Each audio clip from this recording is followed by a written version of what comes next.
Aujourd'hui, le filmographe est consacré aux stars de l'année 1939, Vivien Leigh et Judy Garland, seconde partie. Bonjour Antoine Cyr, bonjour à tous. Comme prévu, nous nous retrouvons pour la suite de ce filmographe exceptionnel consacré à deux films sortis la même année, 1939, Autant n'emporte le vent et Le Magicien d'Oz, deux films qui sont restés longtemps en compétition pour le record du nombre de spectateurs américains au box-office. Ils ont été très proches pendant longtemps. Et puis deux films réalisés par le même cinéaste, Victor Fleming.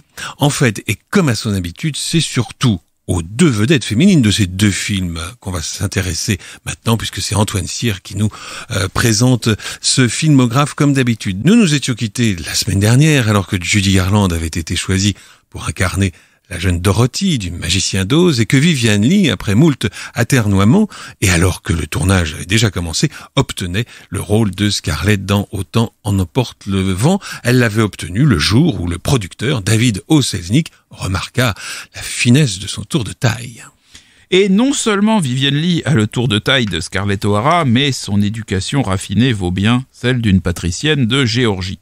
Née Vivian Mary Hartley aux Indes en 1913, c'est la future Vivien Leigh a ensuite fréquenté les meilleures écoles anglaises et parcouru pendant 4 ans avec ses parents les sites les plus élégants d'Europe. Outre sa langue maternelle, elle a appris le français, l'allemand et l'italien. En 1930, elle est à Munich avec sa mère et celle-ci est stupéfaite par l'attention enfiévrée qui s'empare de sa fille lorsqu'elle assiste au spectacle d'opéra. Une vraie passion est en train de naître. Elle étudie l'art dramatique à la Royal Academy. Malgré son mariage avec un avocat du nom de Herbert Leigh Holman qui n'approuve pas sa vocation, elle débute bientôt au théâtre et au cinéma. En 1935, elle joue sur scène dans Le Masque de Vertu, une pièce de l'allemand Karl Sternheim d'après Diderot. Et parmi les spectateurs se trouve Alexandre Korda, qui est époustouflé et qui se rue dans sa loge aussitôt après la pièce. Alexandre Korda, qui à l'époque avait déjà tourné de très nombreux films dans son pays natal et puis en France aussi, en Angleterre, par exemple La vie privée d'Henri VIII avec Charles Laughton ou Marius de Pagnol, mais c'était aussi un producteur, Alexandre Korda. Et ce producteur propose à Vivien Leigh un contrat de 5 ans. Elle est en route vers la gloire. Son premier film produit par Korda est Le mystère de la section 8 de Victor Saville, un film d'espionnage avec Conrad Veidt. Déjà à l'époque, Alexandre Korda s'alarme de la manière dont elle maltraite sa santé, Vivien Leigh, en particulier de la cigarette qu'elle tient à toute heure du jour au bout d'un fume-cigarette noir. Il lui annonce bientôt qu'elle va former, avec Laurence Olivier, le couple de jeunes premiers dans l'invincible Armada. Il la met en garde. Olivier est marié et il a l'air heureux. Mais dès le début du tournage, l'acteur est fasciné par cette femme audacieuse, drôle, intelligente et passionnée.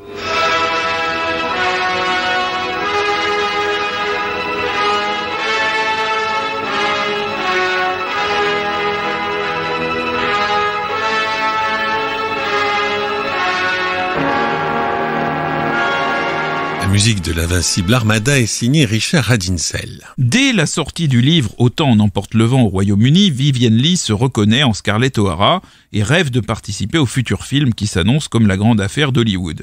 Katharine Brown visionne une copie de l'invincible Armada et alerte Selznick. On sait qu'il lui faudra finalement 22 mois et la rencontre impromptue organisée par son frère pour s'intéresser au cas de Vivien Leigh.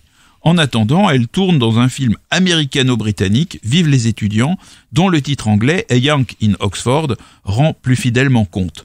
Robert Taylor y incarne un athlète américain qui se retrouve à Oxford et dont les relations avec ses collègues anglais sont vite exécrables, à ceci près qu'il tombe amoureux de la sœur de l'un d'eux, incarnée par Maureen O'Sullivan. Vivien Leigh ne joue que le deuxième rôle féminin, celui d'une femme mariée qui aide les nouveaux étudiants. Et c'est assez étonnant, mais lorsque l'un des personnages demande à Robert Taylor quel est le livre qu'il est en train de lire en ce moment, il répond « Autant n'emporte le vent ». Lorsque l'agent de Vivien Leigh prend pour elle des contacts aux États-Unis, il obtient de Samuel Goldwyn une proposition pour jouer dans Les Hauts de Hurlevent de William Wyler, aux côtés de l'élu de son cœur, Laurence Olivier. Mais c'est encore un deuxième rôle, car le premier rôle a été attribué à Merle Oberon, et Vivien Leigh le refuse tout net.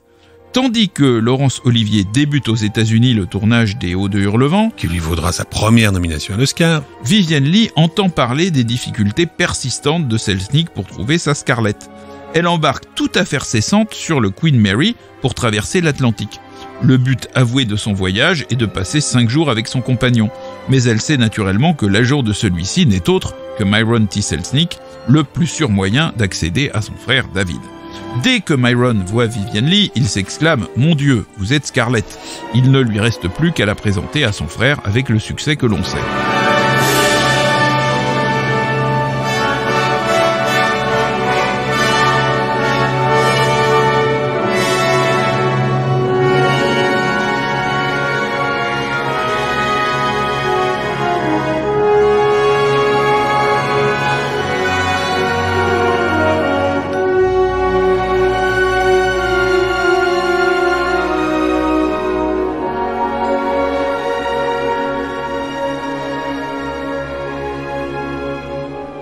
À peine 2 jours après avoir annoncé à ses proches sa décision de recruter la jeune Anglaise, Selznick est déjà obsédé par les questions de mise en œuvre, et notamment l'accent de l'actrice.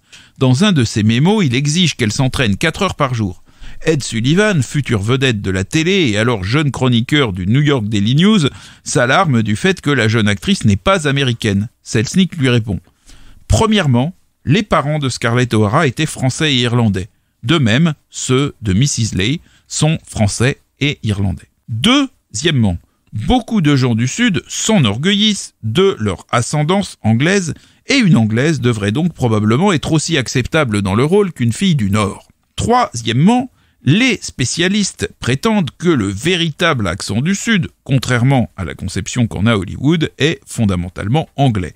Mrs. Leigh nous semble être la meilleure à cause de sa ressemblance physique avec la Scarlett de Margaret Mitchell et, plus important encore, de sa capacité de bien interpréter un des rôles les plus difficiles qu'on ait jamais conçus. Et cela après 2 ans de recherche. J'aime à croire, conclut Selznick à l'adresse du journaliste Ed Sullivan, j'aime à croire que vous serez là pour l'appuyer. Ça a dû faire quand même plaisir à Vivien Leigh. Mais le soutien sans faille de Selznick a un prix. Il exige une concentration sans faille aussi de son actrice. Et il veut éviter toute publicité autour de sa liaison avec Laurence Olivier. Les deux étaient encore mariés, respectivement avec l'avocat Herbert Leigh Holman, qui avait donné son nom donc à Vivien Leigh, et à la comédienne Gilles Esmond pour Laurence Olivier.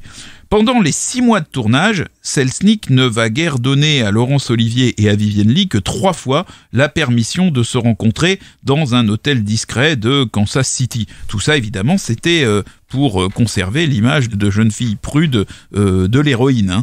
Alors, bon, ils ont usé de quelques stratagèmes pour se voir, mais au bout du compte, on peut dire que la comédienne a la fine silhouette et au regard de porcelaine est l'incarnation parfaite de la phrase de Victor Hugo qui disait « La femme a une puissance singulière qui se compose de la réalité de la force et de l'apparence de la faiblesse ». Son interprétation inspirée, récompensée par un des 8 Oscars qui couronnent Autant en emporte le vent, est incontestablement un des facteurs de réussite du film. Ladies and gentlemen, I should like to devote my thanks on this occasion to that composite figure of energy, courage, and very great kindness, in whom all points of Gone with the Wind meet, Mr. David Selznick. Les remerciements de Vivien Leigh à David O. Selznick sur la scène du Coconut Grove de l'Ambassador Hotel de Los Angeles, où avait lieu la cérémonie des Oscars ce 29 février 1940. Judy Garland et Vivien Leigh ont accédé à la gloire par des voies différentes. La première est un pur produit de studio pris en main dès son plus jeune âge et façonné par la MGM. Vivien Leigh, au contraire, a rejoint le système à la faveur d'un coup de poker dont elle est la seule instigatrice. Mais au bout du compte, c'est bien la puissance de feu de la MGM qui fait de cette jeune fille de 17 ans et de cette jeune femme de 26 ans les deux gagnantes de cette fabuleuse année 1939. Par la suite, elles vont connaître chacune des succès, mais leur vie sera brève et malheureuse. Judy Garland d'abord. Après Le Magicien d'Oz, elle devient l'atout majeur d'Arthur Freed, le maître des comédies musicales de la MGM. En 1940 et 1941, elle tourne à nouveau avec Mickey Rooney, André Hardy va dans le monde et La vie commence pour André Hardy de George B. Seitz, ainsi que En avant la musique, Strike Up the Band et Début à Broadway de Busby Berkeley. Mais Judy Garland est aussi la seule vedette de Little Nelly Kelly de Norman Taurog, un film destiné à mettre en avant ses talents de chanteuse, où elle joue le double rôle, celui d'une mère qui meurt en couche et celui de l'enfant né de ce drame. Dans La danseuse des folies Ziegfeld, réalisée par Robert Z. Leonard, elle partage l'affiche avec James Stewart, Lana Turner et Eddie Lamar. Ce film raconte les efforts pour atteindre la gloire de 3 jeunes femmes. Le contraste est saisissant et je dirais presque gênant entre le rôle de Eddie Lamar, femme somptueuse mais condamnée à la passivité par la minceur de ses compétences scéniques, et celui de Judy Garland qui chante pas moins de 5 chansons dans le film. Pourtant, finalement, la grande gagnante, c'est Lana Turner, qui, à défaut de chanter, brille vraiment dans le rôle tragique de cette histoire.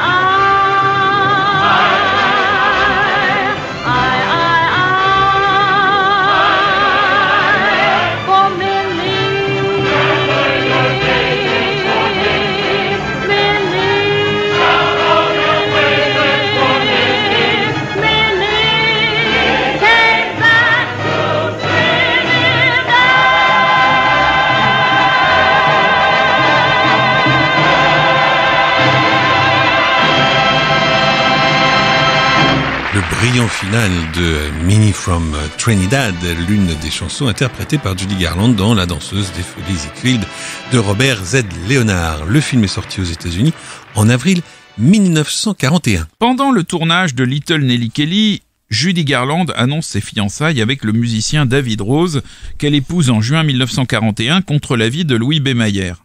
En 1942, son rythme de tournage se ralentit pourtant, car elle participe activement aux tournées de comédiens pour promouvoir les emprunts de guerre. Son seul film de l'année est Pour moi et mamie, Me and My Gal, pour lequel Arthur Freed embauche à ses côtés un jeune artiste de Broadway, Gene Kelly. C'est dans ce film que Gene Kelly fit effectivement ses débuts au cinéma à 30 ans tout juste. Il est d'ailleurs vraiment excellent. C'est également à Broadway que Freed a recruté le metteur en scène Vincente Minnelli.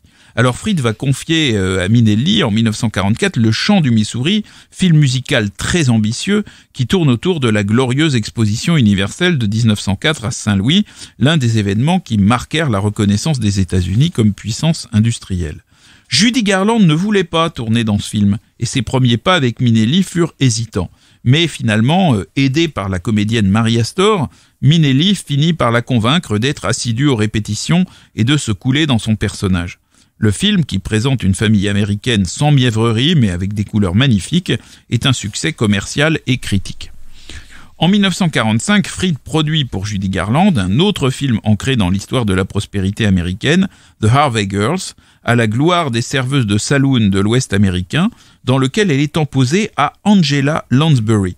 On la voit même faire tourner un revolver, comme les cow-boys, et participer à une mémorable bagarre entre serveuses et chanteuses de saloon. Le New York Daily News écrit que Mademoiselle Garland ne semble pas aussi frénétiquement heureuse que dans Le Chant du Missouri, et c'est vrai qu'il manque à ce film l'étincelle de son prédécesseur. Mais il permet quand même à Judy Garland de chanter On the Atchison, Topeka and the Santa Fe, l'un de ses plus grands succès. Back in Ohio, where I come from, I've done a lot of dreaming and I've traveled some, but I never thought I'd see the day when I ever took a ride on the Santa Fe. Wanna take a ride on the Santa Fe? I would lean across my windowsill and hear the whistle echoing across the hill. Then I'd watch the lights till they fade away on the Atchison, Topeka, and the Santa Fe. What a thrill! What a great, big, wonderful thrill! With the wheels singing westward ho, right from the day I heard them start. Across the Kansas plains through New Mexico, I guess I got a little gypsy in my heart. When I'm old and gray and settled down, if I ever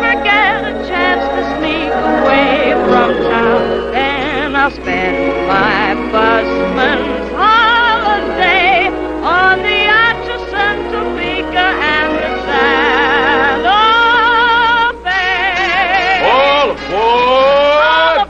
We take a concert country, lickety split, going 90 miles an hour, bed to be tight. I can't believe a river and When you go traveling, it stands for you. Take the Atchison, Topeka, and the Santa Fe. I can't believe that anything would go so fast. Then you pull that wheel blows, a huffing and a puffing, and away she goes. All aboard, California, on the Atchison, on the Atchison, Topeka, on the Atchison, Topeka, on the Atchison, Topeka, and the Santa Fe.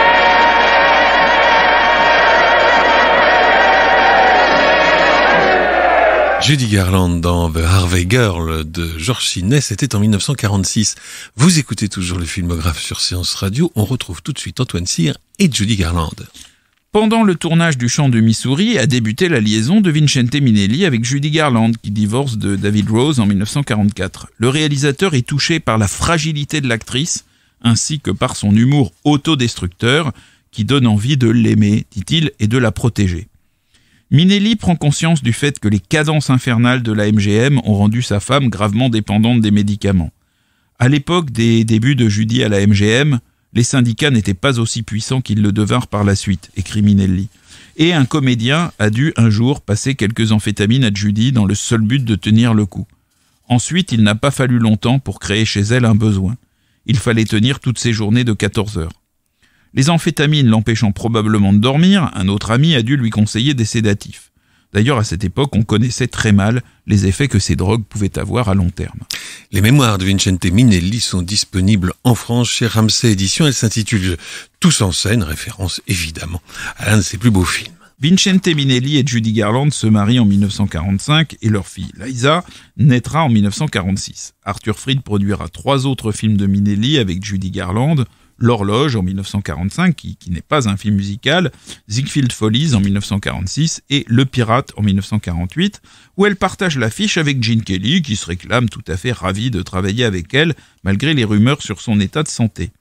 En 1948 aussi, Arthur Freed produit Parade de printemps. C'est un film qui est réalisé par Charles Walters, car Judy Garland s'est laissé convaincre pendant son traitement de psychiatrie qu'elle ne devait pas travailler sous la direction de Minnelli. Fred Astaire, qui venait d'annoncer sa retraite, reprend du service, car lui, il doit remplacer Gene Kelly, qui s'est blessé aux répétitions. C'est un vrai bonheur de voir Judy Garland chanter, mais aussi danser avec aisance, aux côtés du plus exigeant et du plus doué des partenaires. Mais l'épouse de Minnelli est quand même avant tout chanteuse, et elle est rejointe ici par Anne Miller, elle aussi incluse au générique suite à une blessure, celle de Syd Charisse, qui lui fait quand même plus que concurrence en tant que danseuse. Pourtant, le tournage de Parade de printemps s'est déroulé dans la douleur. Judy Garland doit laisser passer plusieurs grands rôles, dont celui d'Entrons dans la danse aux côtés de Fred Astaire. Selon Minnelli, elle était épuisée, physiquement et mentalement, dangereusement amincie. Elle en veut à la MGM et s'enferme dans une sourde colère. La jolie fermière de Charles Walters en 1950 est son dernier film pour le studio, qui met un terme à son contrat alors qu'elle a 28 ans. Elle divorce de Minnelli l'année suivante, mais épouse un producteur, Sidney Luft, qui monte pour elle, en 1954, le remake par George Cukor d'Une étoile aînée, qui avait été réalisé en 1937 par William Wellman. Ce film, Une étoile aînée, raconte l'histoire d'une jeune artiste dont l'ascension se fait au détriment de son Pygmalion, James Mason, et c'est un immense succès qui lui vaut une nomination à l'Oscar. Mais Judy Garland est toujours malade et dépendante de l'alcool et des médicaments. Son 3e mariage n'est pas plus un succès que les précédents. Elle survit grâce à son talent inné de chanteuse, mais en 1959, elle est soignée pour une hépatite. Elle n'apparaît que dans 4 films après 1960, dont Jugement à Nuremberg en 1963 de Stanley Kramer, qui lui vaut une nomination à l'Oscar. Maximilien Schell, l'avocat de la défense, est tellement dur avec elle qu'elle vient témoigner de la mort d'un ami juif que Burt Lancaster, l'un des dignitaires nazis accusés, intervient pour mettre fin à l'interrogatoire. There was nothing like you're trying to make it sound. What else? There was nothing.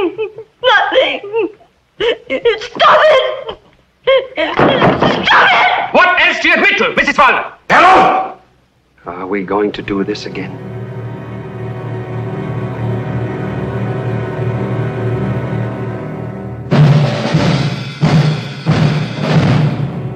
Judy Garland, Maximilien Schell et Burt Lancaster, sous le regard du président du tribunal, Spencer Tracy, bien sûr. La musique de jugement à Nuremberg est signée Ernst Gold. En 1964, elle se marie pour la 4e fois avec Mark Herron, mais en divorce 2 ans plus tard après avoir découvert qu'il était homosexuel.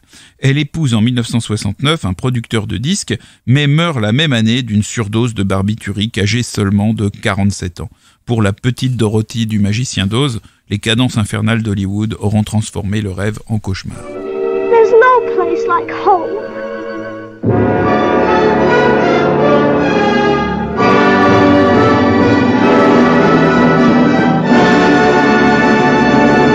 There's no place like home. Il n'y a pas de meilleur endroit que chez soi. À la maison, ce sont les dernières secondes du Magicien d'Oz, le film qui aura marqué à jamais la carrière de Judy Garland.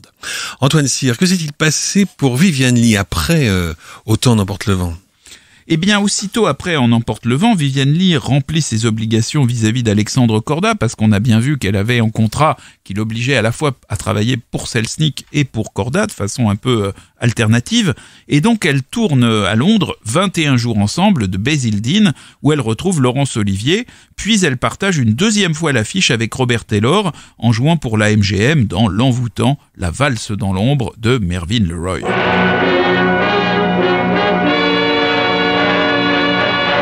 Vient ensuite Lady Hamilton, produit et réalisé par Korda. Ce film raconte les amours de l'amiral Nelson avec sa maîtresse, qui s'appelle Emma, et lui, Horatio, on l'oublie trop souvent. On l'oublie, en effet. Donc, installée à Naples, cette Emma joue un rôle essentiel dans la carrière du héros britannique, mais sa vie va être brisée après la mort du soldat à Trafalgar. C'est encore pour Vivian Leigh un beau rôle de femme dont la moralité s'écarte des canons de la prude Amérique et de la prude Angleterre aussi d'ailleurs. Du coup, le bureau Breen, qui est chargé de l'application du code ACE, va obliger Korda à insérer une scène dans laquelle l'amiral Nelson dit tout le mal qu'il pense de sa propre conduite. L'amiral, c'est Laurence Olivier. Lady Hamilton est le seul film que lui et Vivian Leigh ont tourné en tant que mari et femme. Et c'est Miklos Rossa qui a composé la musique de Lady Hamilton. Mais en 1944, Vivian Leigh apprend qu'elle est atteinte de tuberculose, maladie dont les effets sont aggravés par son effarante consommation de cigarettes. Elle tourne en 1946 dans César et Cléopâtre, d'après Georges Bernard Shaw, et en 1948 dans Anna Karénine, réalisé en Angleterre par le français Julien Duvivier. Ces 2 films sont des échecs. Trop occupé par la préparation de son Hamlet, Laurence Olivier, prévue pour le rôle du comte Vronsky, l'amante d'Anna Karénine, laissera sa place à Kieron Moore, un quasi débutant.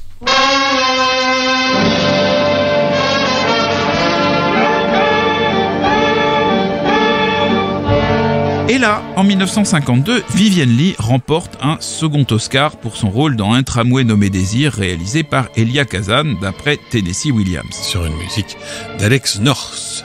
Son rôle est celui d'une femme qui sombre dans la folie. Hélas, ce rôle lui convient d'autant mieux qu'elle est affectée depuis des années par de graves troubles bipolaires qui rendent le travail avec elle plutôt difficile.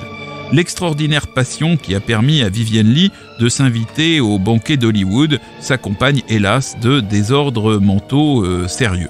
En tout cas, là, dans ce film, Un tramway nommé Désir, avec sa chevelure teinte en blonde, totalement transfigurée, elle est tout à fait excellente.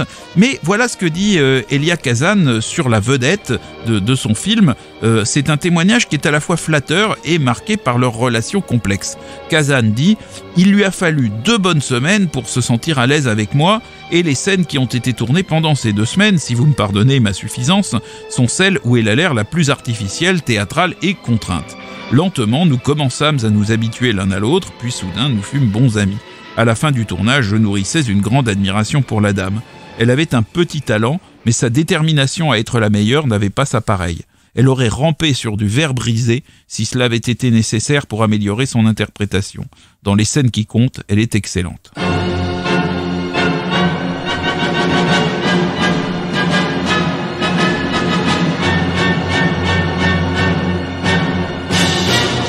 Bientôt, Vivien Leigh doit abandonner le tournage de La Piste des éléphants en 1954 de William Dieterle, dans lequel Elizabeth Taylor, qui présente alors avec elle de nombreux points communs physiques, la remplace au pied levé. Dans certains plans quand même, quand elle est assez loin ou de dos, c'est encore Vivien Leigh que l'on voit. Elle tourne encore dans 2 films britanniques, puis divorce de Laurence Olivier en 1960.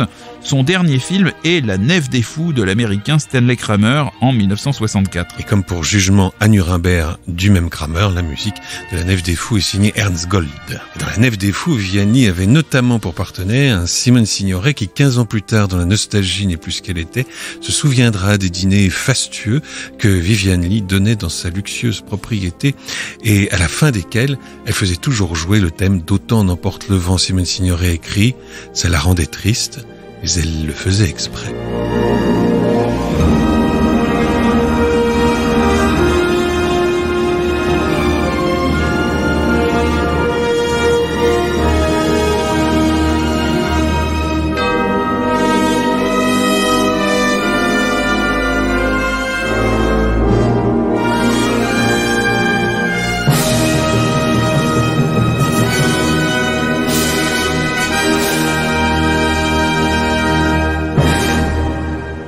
Après On emporte le vent, Vivien Leigh aura eu une relation très ambiguë, faite à la fois d'amour et de haine pour ce personnage de Scarlett O'Hara. En tout cas, celle qui avait gagné le plus grand concours jamais organisé par Hollywood pour l'attribution d'un rôle n'a pas aimé la capitale du cinéma, où d'ailleurs son tempérament difficile n'était guère apprécié. Vedette du plus grand film américain de l'ère des studios, elle n'aura finalement tourné outre-Atlantique que 5 films, au demeurant tous très bons. En 1967, son état de santé s'aggrave encore et elle meurt de la tuberculose, âgée seulement de 53 ans. La maladie ne l'aura jamais laissée en paix et ne lui aura jamais permis de réellement savourer ce succès qu'elle avait conquis par son audace et son talent. Merci Antoine. Le filmographe vous a été présenté par Antoine Cyr et Laurent Bourdon sur Séance Radio par BNP Paribas.